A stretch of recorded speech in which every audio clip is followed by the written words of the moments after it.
What is going on, everybody? Happy Wednesday. It's another beautiful Wednesday. It's another beautiful week.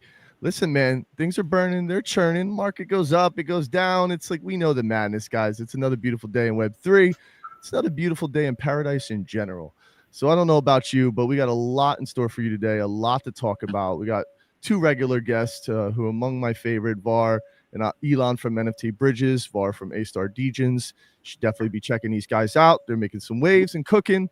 So pretty excited. All that more in today's show, guys. So let's jump in. Boom. Not the button.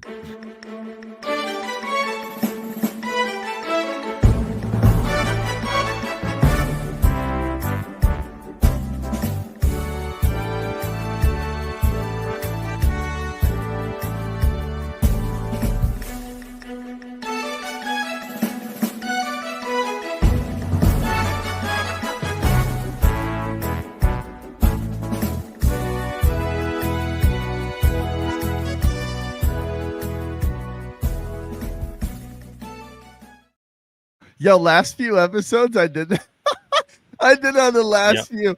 So the buttons are right next to each other. So listen, guys, we got like the whole. I'm in a studio, so like my actual studio, it's built into the house. I have like a whole podcast music studio set up. For those who don't know, I love music. I was an audio engineer for a long time, so it's funny because sometimes when you have all these crazy contraptions around, you push the wrong buttons next to each other. So that's my bad. Anyway. That being said, man, what's going on? Yo, VAR, Elon, you know what I mean? Let's talk nice to me, man.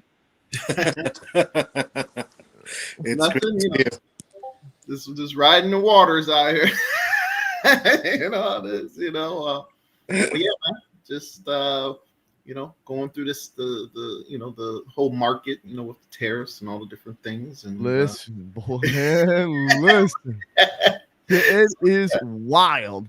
But our markets are unpredictable, so now it's just a matter of riding those waves until they steady. I hear you. What about you, Elon? We're really busy. Tariffs or no tariffs. Yeah, it's not. Listen, man. More and more, I've been having conversations with people, like friends of mine that are in e-commerce or that are just involved in general in something that is kind of affected overall by the tariffs. And the general census seems to be that. Listen, man.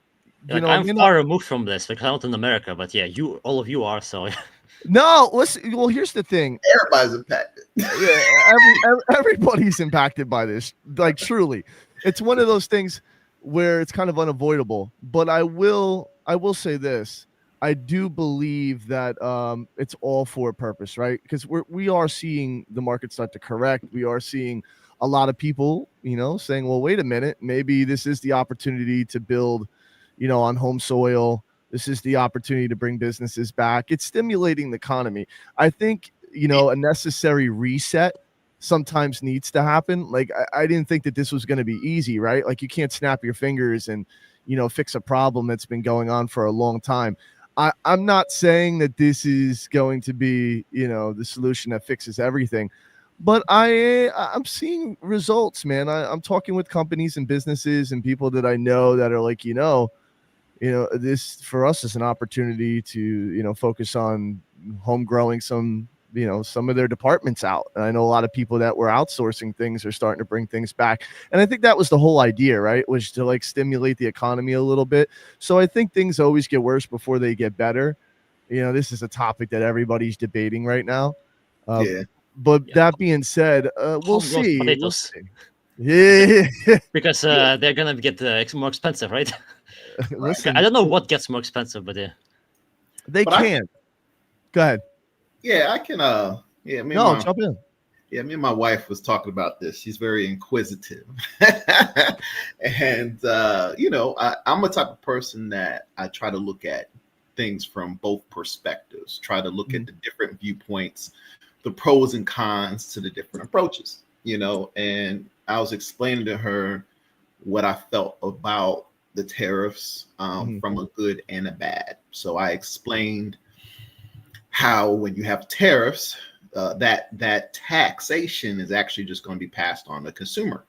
So that means you'll have the goods and services being more expensive because now the business models of people needing a profit margin, they're just gonna increase their product, But at the same time, that might level the playing field for companies that might be trying to do something homegrown, But then she was also asking me a great question, like, what if people, like, some of the things that are happening, like, with and I talked about, like, Detroit, how in Detroit they had all the manufacturing and the economy was booming and all the muscle cars and the manufacturing stuff was there, and then they found a cheaper way to do it and they outsourced it overseas, and then that economy kind of collapsed. Now, and I said, fast forward, this could be a way to bring those type of jobs there, but then you also gotta ask yourself if there's going to be people willing to do those jobs, and what that looks like. And it's going to take time. It's not going to, like we just talked about, it's not going to be overnight.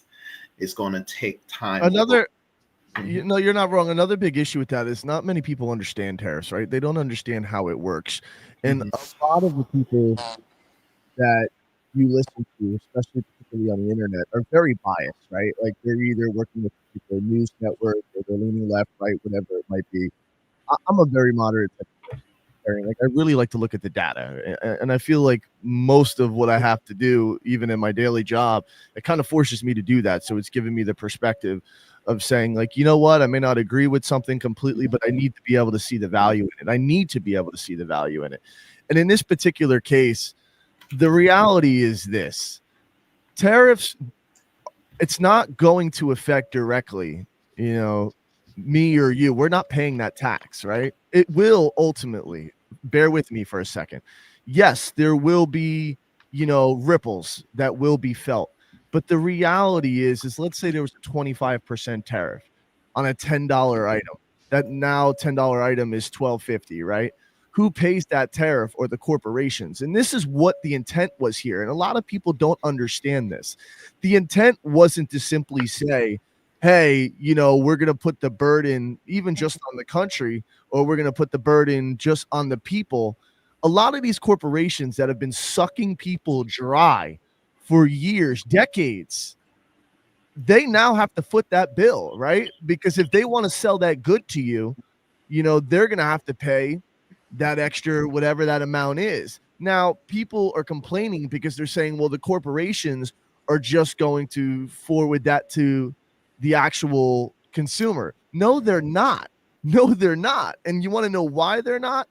I mean, you can already look at gas. You can already look at groceries. They're still down. So nobody can say anything. Like, you know what I mean? The necessities are still down. But the reality is that if consumers are already struggling in a market, what makes you think they're going to raise the prices? Because they're already struggling to keep consumers, right? So by raising that price even more, it works against what their company's trying to accomplish, on top of the fact that foreign entities, like you see in China and on TikTok right now, people are posting video content saying, look, look at all the American products I have in my house. And they're making a joke out of it, and it's zero. And then they say, well, how many Chinese products do you have in your house? And that's the joke. The reality is that it's cheaper, right, to go over there. They're saying we're making Birkin bags for $5 and you're paying $50,000 for them. And the reality is that these companies, they're only going to shoot themselves in the foot. So the reality is yes, it will take time to adjust, but the reality is the corporations are footing that bill. It's forcing them to have to pay that bill. And if they have to make cuts, sure, they're going to make cuts and people will lose jobs. That's understandable. But you're not seeing the bigger picture, not you, but generally people are not seeing the bigger picture, which is for every job maybe lost for that, there's going to be 10,000 more created because it's bringing corporations back. So instead of all of that coming, going overseas, people are building these companies here. Mind you, it's a good thing to have those foreign entities, building on behalf of whatever company on homegrown soil. Look at Toyota. Toyota just opened up a bunch of factories in the US. So they're ramping up production in the US. And there's a lot of other companies that are saying, whoa, wait a minute, these are big tax breaks. Like, if I build this here, then I don't have to worry about this, and this. And that's highly appealing, especially to individuals that, are maybe working within tight margins. So, I do believe that this is all just growing pains and a necessary evil. I don't think anything is perfect. And there's definitely going to be some things that, go wrong and things that need to be cleaned up and fixed up. But overall, I think it's the right move. I don't know. I mean, Elon, I don't know what your thoughts on it. I know you've seen a lot, been around the block, like, you've seen your fair share of this. Yeah, I did. I don't know. I think that the people who are kind of enforcing the tariffs, the administration, I think they have the same goals as you mentioned. I think they want to do what you said. And I think they're trying really hard to do that. I just think that the economy, definitely the global economy, is so complex that a simple solution, just let's put tariff on it and it'll fix it. It's just hard for me to believe that it's going to do all that. Just I agree with that too. of everything that's happening. And actually, what I am worried about is something that is more kind of slightly historical, because I guess I'm older and but the world economic order, which actually started with the Marshall Plan after World War II. This is the Marshall Plan was actually like the foundation of a lot of the U.S. global trade policy. Started because the U.S. got involved in two world war, which it didn't want to be in, had to get in. Americans died. It was terrible. It was definitely mostly really bad for the economy in the US, even though in World War II it was different. But they figured out, the people who made the plan, they figured out that, when there's inflation, fascism in the world, not in the US, goes up, and fascism brings war. That's what happened in Germany twice. And they said, let's do the Marshall Plan to avoid that, to try to kind of give Europe and other places also afterwards, like the ability to fight inflation, to create their own economies, and the US will support it, even though it's going to make less money. The support is going to cost money, but it will save us wars. And that was, the reason behind doing all of those, plans that seems economically unsound, but it gave the US a lot of soft power, which it used for many years. Now we went back to, all right, to each his own, and we are the biggest, we are the strongest, we're just going to take all of the money and all that. And I'm just afraid that what we're doing will cause the rise of fascism in other countries. And I think we're already seeing that. That's actually what worries me more. But, I'm not an economist. I don't know what's going to happen. I'm actually, the country voted Trump in. He won in a substantial way. That's what the administration wants to do. I think we need to give it a chance to do, what they want to do. I think the meaning behind all of those efforts, I think is the intention behind it is really well. I think they're trying to make things maybe more fair, better for the US and all that. But the US is so big that it has some responsibility towards the rest of the world somehow. You're right. And I think it's also worth noting too, it's already been fucked up. Like, it's like, I mean, things have already been pretty fucked up. So it's like, in my mind, why the hell not? Like, we've already went through hell over the last few decades, to be quite honest with you. We haven't seen a surplus since the 90s, since the Clinton administration exited. And the reality is you can attribute that to the tech boom or whatever you want. Some people will attribute it to the administration at the time, but whatever. I'm not going to debate that. The reality is it's been decades since that was something that we've even understood as a possibility anymore. So for me to go against the grain and try something completely new and shake shit up, in my experience, whether it be in business or in anything in life, sometimes that's what's needed, right? I get that tact is important, the way things are presented, professionalism, all that. But listen, man, you dig a hole with a shovel, not a sledgehammer. And sometimes when you need to get through a wall, you use a sledgehammer, not a shovel. So like the reality is it's a necessary evil, if you ask me. So I do think, oh no, please, Var. Yeah. So I think it's really 4 prongs. It's not really just the tariffs. Okay. Right? So I can see if it was just the tariffs, but it's a lot of radical things happening simultaneously. So I'm very curious to see how it plays out long term. So you got your standard stuff with the monetary policy, with the quantitative easing and tightening, and then playing with the interest rates. All right, so that's normal. All right. But what's not normal is the mass adoption of crypto that they've put into politics, and where they are now, even when you got the president playing with the with meme coins and stuff like that. So you got that radical side to see now if this will inspire other people to start to see what they have. Then you also, so that's 2 prongs. Then you have the tariffs as a 3rd prong. And then another thing that's rather radical that, in my mind, is the Doge situation with Elon Musk. I mean, that's never happened before. Where now, and it's doing quite well, mind you, and it's that's doing quite well. So if you reduce excessive spending with a new technology that can create jobs, and then you have them do the regular quantitative easing and tightening with adjusting interest rates until things try to stabilize. With the tariffs also bringing in jobs, and then they even talked about, that's why they're talking about like crypto that is based in the United States having a benefit, because they're going to have certain, that's another way of creating jobs and bringing people here and keeping things. So like I said, it's not just the one thing. It's a lot of things, and it's only been a couple months, So again, and I don't know how it's going to play out. Sometimes I was talking to my wife, and sometimes she thinks I'm like pro this or pro that. No, I want to see things change, and I'm interested to see how it works out. And just like it took a certain amount of time for things to get to where we are, it's going to take a certain amount of times for these things to adjust. You can't, what they say the definition of insanity is, is you can't just keep doing the same thing over and over and over and thinking you're gonna get a different result.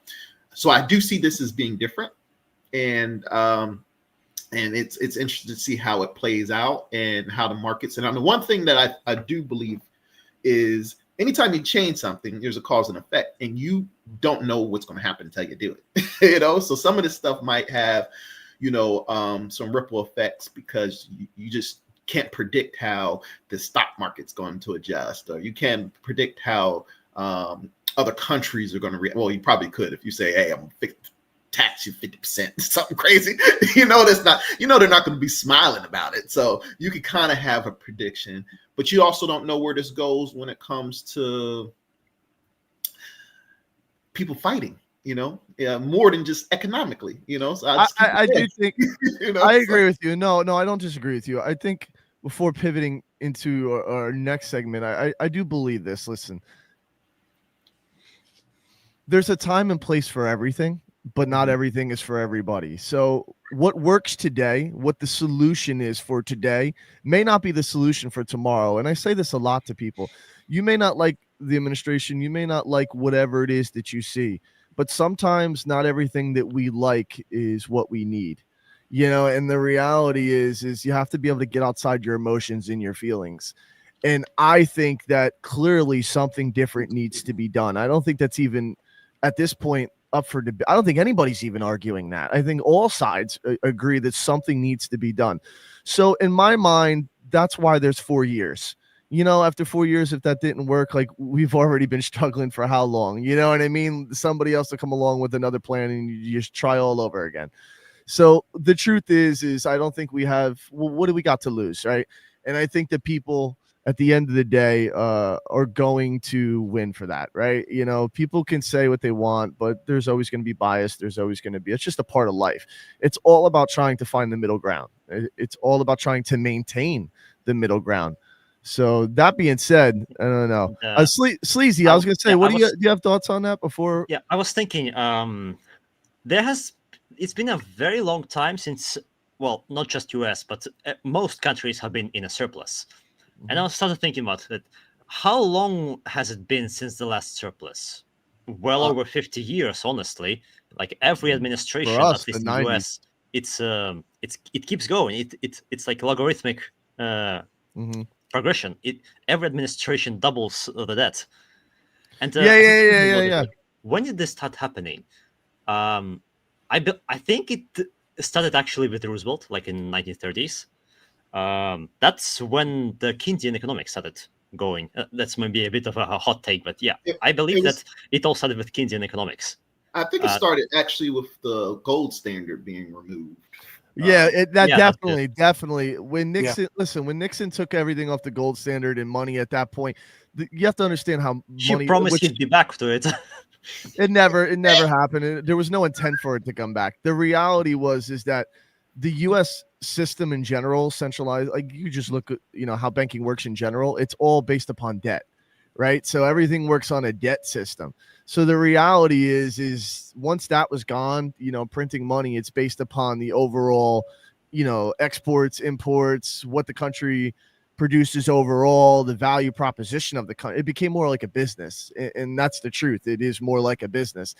And you know what? It is what it is. I think you're going to see a lot more of people trying to find unique ways to get around, all the stuff that they see. But regulations are also going to relax in a lot of demographics, Web3 included, which is something I'm looking forward to. So, truth be told, I think, we're feeling a little pain now, but I think in the near future, it is going to, I feel like I'm seeing it already. I do. I really do. It's like, I think when The you 90s, by the way, was the last surplus. The 90s were the last surplus. So the Bush administration was the first to introduce the debt. Obviously, with the war in Iraq, that's when the debt started piling up.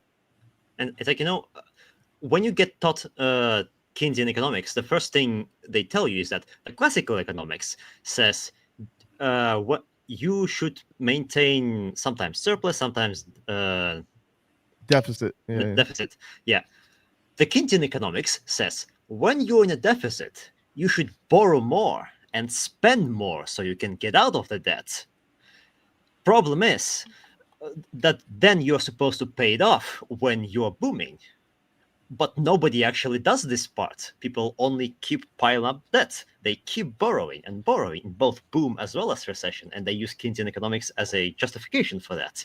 Well, you also have to understand, like, how we've, I can use the U.S. situation, for example, how that debt was kind of acquired. And it, to me, I think it's bullshit. The reality is the government releases bonds, right? And this is, man, you're going to put me on a hot seat for this, but I think we have to be careful who we allow to buy into those treasuries and those bonds. Like, I think allowing certain foreign entities to buy up, for example, land by military bases is just fucking wrong. You're definitely right. You're definitely I'm sorry. We shouldn't have sold ourselves out. And that's what administrations did. They sold America out and in turn sold the people out. And the reality is people came in and they and it's I love China and everyone. We have a bunch of people from all around the world in our community. And this doesn't speak to them. It's the government. And we let the governments come in and buy up all these treasury bonds. And the reality is now, what did you expect, right? And this is something, it really, this goes so deep because the truth is the amount of aid that's offered, whether it be military, whether it be, on a multitude of different fronts, support, stuff that goes on, the U.S. manages like 90% of that. Like, if you look at what's contributed by the EU and what's contributed all worldwide, it's almost fucking nothing. The U.S. bears all of that burden. And people don't see that. Like, they only see the propaganda, and we're not perfect. Holy shit, are we not perfect? We got a lot of stuff to work on.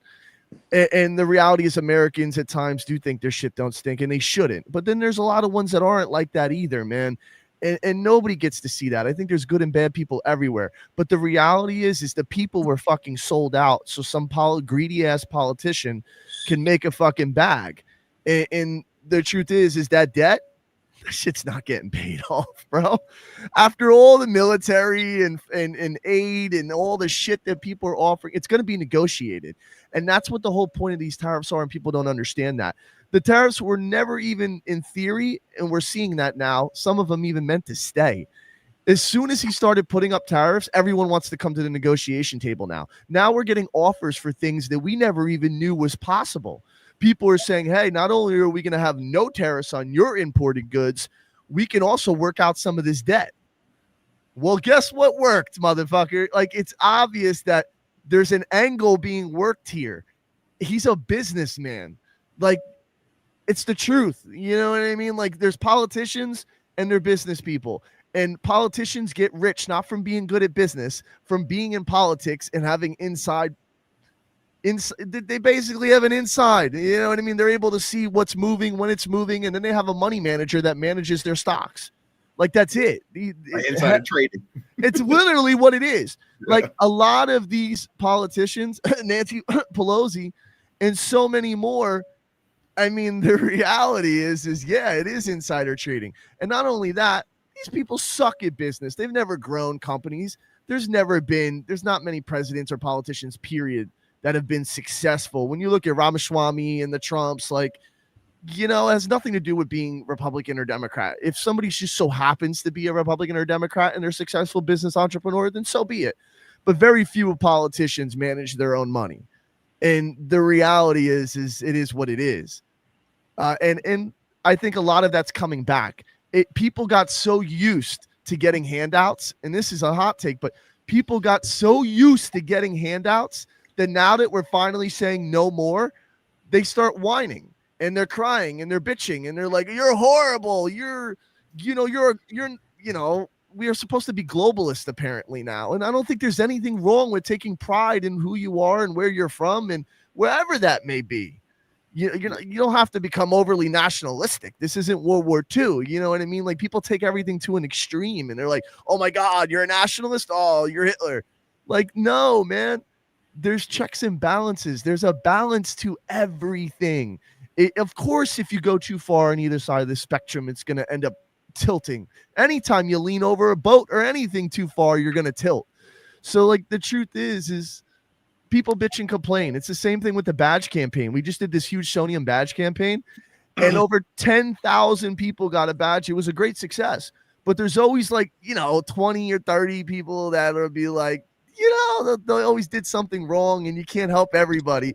And you try, though. You genuinely try, and you should try.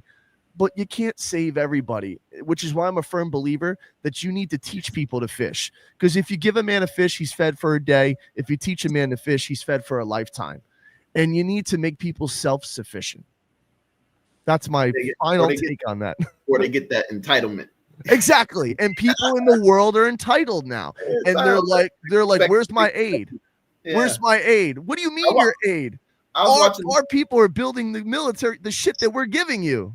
I was watching something. I don't know if it was on. It was on one of these social medias. You know how they got the reels and all this other stuff. And they were talking about the psychology of when a person's given something like so often, after a while, they start to expect it. And then if they don't get it, then that's when you get the resentment and starting to feel entitled because they were conditioned to believe that this is always going to be like this, and now they're offended when you don't. So there's a psychology thing about it. There's like a very common joke about nepotism. Well, at least not in English, but in my language. So one of the guys is poor, then his cousin comes in and says, what do you mean you live in such bad conditions? Okay, look, I'm going to give you a job. Once a day, you can click this button, and a guy gonna come to your door and hand you bags of money. You give half of them to me, and you can keep the other half. And you do it every day. It's weeks, years. The guy is very well off. He has a mansion, and then he starts thinking, how come I am pressing the button, but you get half the money? I am doing all of the work, but you get half of my earnings. Welcome, welcome to reality, baby. Welcome Can't to can't just stay with the plan. Oh, that reminds me of that. It reminds me. I mean, I'm not going too far into this, but that No, go. this reminds me of the college football player dude from Tennessee. It's like you couldn't just take the $4 million or whatever it was, or the $2 million, and now you need twice the amount. It's like, oh my god, People get anyway, greedy, that's man. way off topic, but I mean, it reminds No, me. you're of not that wrong. where- You're not wrong. Yeah, it just reminds me of that. It's like it's like you'll get these. What they say, one rotten apple spoils a bunch, or something like that. Mhm. It just gets to the point where it's never enough. It's more and more and more. It's like, okay, was a firm believer in college athletes getting paid. I think it's way past due. But then you get a few people that just it's not enough. It's like you can't, like we just said, you can't please everybody. And Yeah. now because you start to get this, you're probably going to get some caps on different things and more restrictions on different things because you couldn't handle the freedom. Now you want to mess up the integrity of how things are.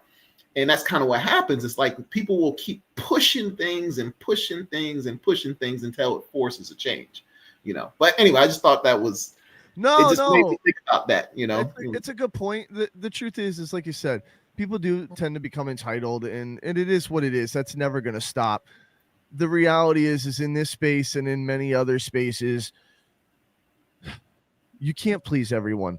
And the truth is people are still going to bitch. They're still going to complain, but you can't focus on that, right? You got to focus on building. You got to focus on, keeping your best foot forward and continue to help those that need the help, right? Like continuing to reach out to communities and try to work with them. There's going to be regulations. There's going to be different things that come in and it's going to like switch up the game a little bit, but you need that, right? Like the world is turning. It's constantly it's not going to stop for anybody. So you kind of have to learn how to move with it, right? It's like, why swim upriver? Why make things harder on yourself? You have to find there's value in everything. You just have to be able to spot that value. And value takes many different forms, right? It's subjective, if you ask me. And the number one thing that people don't realize is that it's never going to be enough. In your life, I think about it all the time. When I said, if I only had this, man, this would be great. And I had it. And then the next thing there's always something else that's going to fill that void. There's always going to be something that's going to say, oh, I need to have more. And then I need to have more. And you think about it, when you make 100,000 a year, you're like, oh man, or before that, when you're young and you make like minimum wage, you're like, man, if I only made 50,000 a year, that'd be great. And you make 50. And then you're like, okay, if I make 100, and the whole time you don't realize that, look at your expense, look what you're spending on, right? More money, more problems. The more you make, the more people tend to spend it on stupid shit. Because the truth is you don't need millions and millions of dollars to live a comfortable life, right? Plane tickets are $600. Like, let's say you want to take a flight a month somewhere. Let's say you had a budget, $2,000 a month would be enough to go to a country for a weekend, right? That's enough, right? If you had a cheap hotel, you did an Airbnb, let's say we made it $5,000. Right. And you had that a month, that's 50 grand a year, just round about 60. That being said, if you were making 200,000, 300,000, I know people that are in that range that live like you would think they're crazy millionaires. And don't get me wrong, that's crazy because it's unachievable for a lot of people in the world. There's a lot of people in the world working off $2, 60 cents. And I look at that and it breaks my heart. But then I also see people in those types of countries where they're living a great life and they're happy and they're healthy and they have the things that matter most in this world, which is family and their health. You look at blue zones, like a lot of these places aren't rich, but they're living to be well over 100. Like that speaks to something. And my whole point of saying all this is it's in your values, right? It's in the little things, the details that people don't pay attention to. We've come into this generation where it's all about consuming and it's like it's overconsumption at this point. Absolutely. Well, that being said, I want to jump in. Go ahead, Sleazy. Go ahead. What are you gonna say? I was thinking, I know of America only what I see on the news, but it's an interesting thing to bullshit. compare it to I try not to what watch I the see in news. Spain. Me Yeah, neither. well, Me neither. it's like, what if we take the extreme case and America just shuts off anything to do with the rest of the world? Okay, so comparing it to what is happening in Spain we have sort of like a system where if you work physical labor, you are earning more than the majority of office workers. So the office worker that goes to university, takes training for several years, he has to pay for the education as well, of course. He earns less than somebody who's just working with iron, or somebody who's fixing pipes, plumber. And that's a kind of an interesting situation. So I was thinking, if America just does that, yes, the food is going to get more expensive. Luxury brands are going to get more expensive, although I don't really care for luxury brands, honestly, what happens to them. That's also, of course, a negative. But also think about what's going to happen to the actual workers who in the middle class. They are going to have a lot less competition, and they're going to get a higher standard of living because now they can actually sell it for higher price, right? Possibly, but you gotta remember, U.S. is probably one of the major consumers of everything. Yeah, the U.S. Like here's the thing that he's right, and here's the thing too that people don't realize though, and this is like one of the best kept secrets that really isn't if you kind of just look a little bit. The U.S. is a consumer for a reason. Like in the top 3 largest countries, what I think it's number 3 or top 5 for sure, largest countries in the world. Geographically, we're sitting on the largest oil reserve in the world, by the way. Many don't know that. It's bigger than Saudi Arabia. It's bigger than Russia. Like, it's ridiculous. Russia's more of a natural gas rather than oil. Yes. And the crazier thing about it, yeah, there's a lot in Siberia area too. Like, there were studies that were done, but the problem is they can't, the drill to it and all the things they would have to go through. I mean, it's ridiculous. But the U.S. alone, people don't realize, have so much, I want to stress this, so much fucking resource that it's hard to even fathom. Like when you look at even prison systems, how much food is dumped every day from shit that people don't eat. There is so much food. There is so much shit here that it's at the point where it's hard for the average person to comprehend. Just go on a cruise, you'll see that. Yeah, it's ridiculous. So people don't realize the U.S. doesn't need shit. It's strategic. Being a consumer market and constantly like allowing imports and things like that, it's cheap. This is a business, guys. It's a business. This country is a corporation.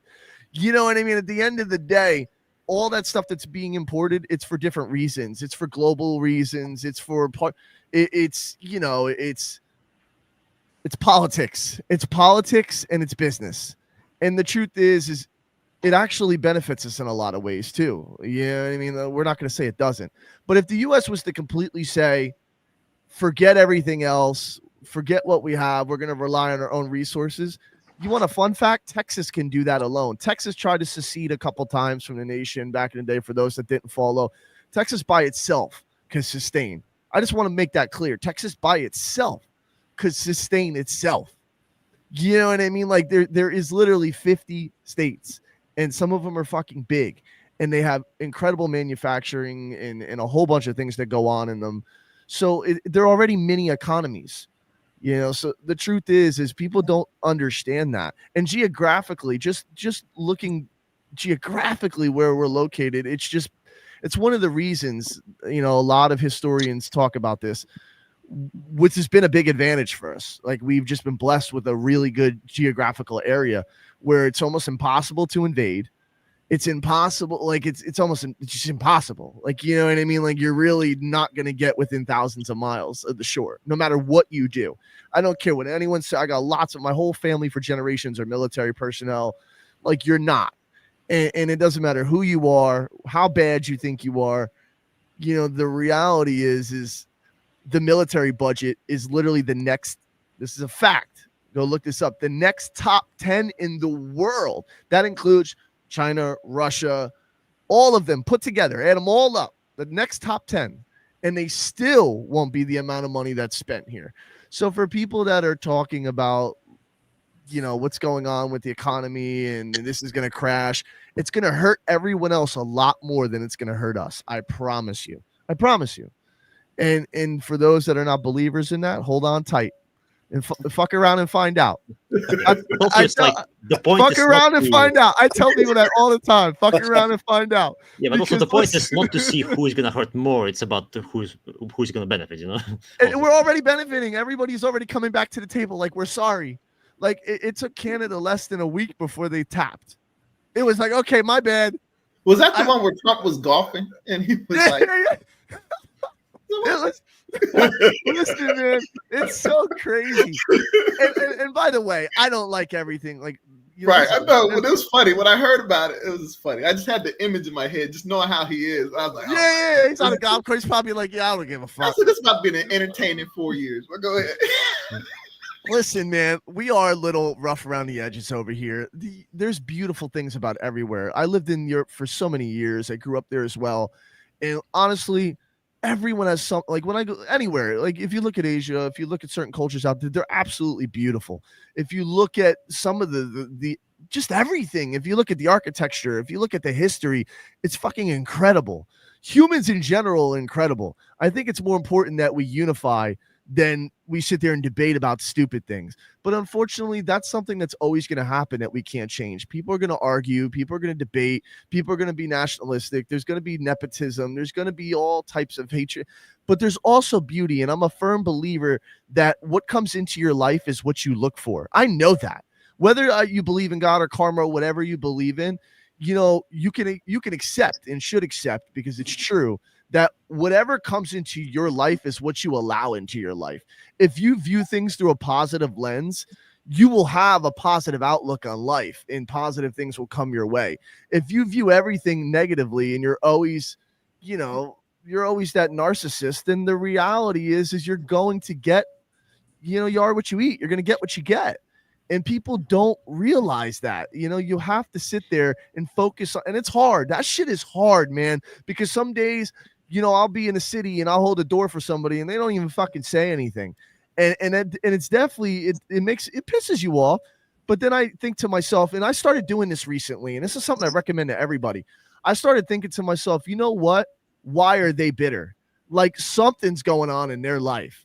Like, somebody's going through some shit. I don't know if they had a bad day. I don't know what the fuck they're dealing with. So I'm not going to be so quick to be like, yo, asshole, like, what did you do? I try to think like that. There is some asshole people in the world, but I like to believe there's more good.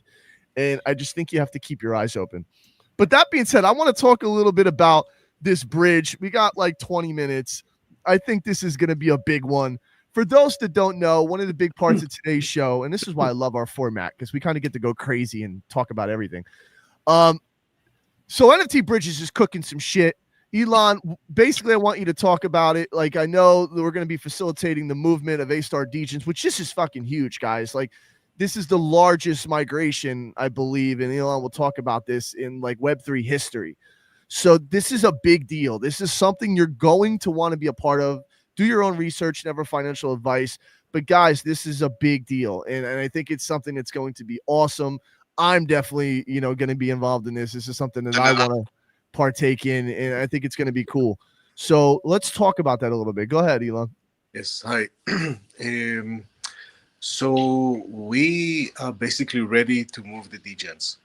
We spent the last few weeks to develop the ability of the smart contract to move more than one NFT at a time, because we know that there are holders that have more than one, and we wanted to enable them saving on gas fees while moving their assets from Asta to Sonium. And we developed the technology, we tested it. I myself moved more than 100 degens in a bunch of transactions between Asta and Sonium back to Asta. For me, it worked perfectly. The contract has a limitation that you can only do 9 at a time. I mean, I don't know how many people have 9 degens. Maybe there are many, but they will need to do it in batches of 9 or less. We are in a holding pattern right now, waiting for the security audit to come back. It was supposed to come back on Monday. We are on Wednesday. It's not back yet. So I'm hoping that we get it today. If there are any changes, we'll make the changes in the contract and put it on on mainnet, and people will be able to move their degens to Sonium. And I want to take this opportunity. I'm hoping that there are a lot of people from Asta here. And definitely, I want to thank VAR. They did so much to help us to get where we are. We were awarded the Asta UGC grant, which means that Asta Council staked 25 million Astas on our behalf, which is amazing, great, and we are extremely grateful. And we also were accepted into the DApp staking program. So we encourage everybody to stake on our behalf, because 50% of what we get, we're going to use to reimburse people for their bridging fees. So it's a way for us to acknowledge the generosity, and I think the way that Asta is doing stuff. I worked with and am working with a bunch of chains. There's no one like Asta, not even one. And that's definitely the most democratic, fair, and thoughtful approach to blockchain and everything else. And we want to do more. We want to do as much as possible with Asta, and definitely with Sonium. There's so much excitement about what's happening in Sonium. We want to be a part of it, and already we're working with two other collections from Asta to that want and need to migrate to Sonium, and we will enable those migration when we go mainnet. We will go mainnet again when the security audit is done. Okay. I know VAR, you got to go, so I want to, give you some final thoughts on this, and get your final thoughts rather on this. Yeah, I'm definitely excited because that's where most of the activity seems like it's going. With the different dApps, with all the different the distribution layer, which Sodium is going to be, where they're going to just have a lot of activity, entertainment, and So I'm interested to see just like we talked about in the beginning of the call. Things happen. It's going to have some type of effect, and we want to kind of be where the activity is. Now, in terms of wallets with the degens, I want to say the average person might have about 5. I think the top 20 wallets, when I look back, when I was doing, I did a video in the past, I want to say like the top 20 wallets might have like 30. There's only a few that got like, a real high number, but it's not very many. So like the average person might have 5 or less, is what I'm thinking based on what I saw in the past. Things could have changed by then, with the market and the cost of NFTs being less because the coins are less. That could impact, but we have about 2,800, unique wallets, if I'm not mistaken, overall. So I'm definitely interested to see how everything goes. With I know the bulk thing was very important because it helped cut down the cost. That was one thing that we were, concerned with, just making sure that, when people do move it's cost efficient and effective, overall. So, but I'm definitely excited. I'm not the only one that was been working here with NFT bridges. Poker Warrior, who's one of our people here with the Degens Council, he was one of the ones that have been very active with NFT bridges. So I want to make sure that's said as well. And then Jonas and Mouth, they are ones of the council as well that has been highly involved. They've done a lot more testing than I have. I kind of see all the information. I try to stay tapped into what's going on, but at the same time, they've actually done testing themselves with the bridges, and being more hands-on with different things. So I want to make sure they get acknowledged. But I'm definitely excited just to see where things go, and I can't wait. So I definitely appreciate y'all having me on. So that's pretty much what I had to say on my end. And stay tuned, guys, for A-Star Degens. We got a lot of stuff cooking. Listen, man, we can't tell them everything, VAR, But the reality is that, listen, guys, you guys are going to be pretty excited. For those that are going out to support the cause, we're going to have some marketplace perks, for those that are listening and doing all that good stuff. You're going to be able to get some pretty cool value out of this. And plus, you'll have fun. You'll have fun. Check out the new website. Check out Oh, the new yeah. website. And John's doing a good job. we're getting there. We're getting there, man. Yeah. Things so far so good. So far so good. AStarDGenStyle.com. Check it out, and it'll kind of give you an overview of everything that we have going on, even the history and different things that we got going in the future. So I'll actually list it for everybody too. All right, Bart. Yo, you're the man. Appreciate you, my brother. Thank you. Appreciate it. That being said, guys, listen, man, as always, incredible journey, always having a blast. Anytime that you guys want to, come on the show, you guys are always welcome. The support is incredible. What you guys are doing is incredible. Couldn't be more happy and honored to be working with you guys. So thank you to all those that have been tuning in today. As always, you guys are absolutely incredible. The community is what makes us who we are today, and we wouldn't be where we're at without you. So we love you guys, and we're always here if you need us. Until next time, peace.